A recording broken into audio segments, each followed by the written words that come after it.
ndabasuhuje cyane mbifuriza amahoro y'Imana nabane namwe.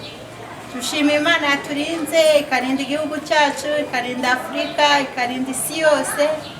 Bujya kuba bigeze isaha nta nkuru mbi twumvishe, izina ry'Uwiteka Imana ririhabwa icyubahiro. Nyuma ya cya kiganiro nababwiye yuko nzabazanira indirimbo yitwa Imana yaturokoye urupfu rukomeye cyane.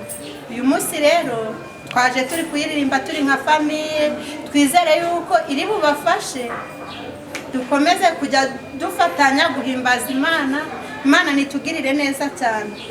Sawa, muryoherwe n'ijambo ry'Imana rikubiye mu buryo bw'indirimbo. Imana itugirire neza.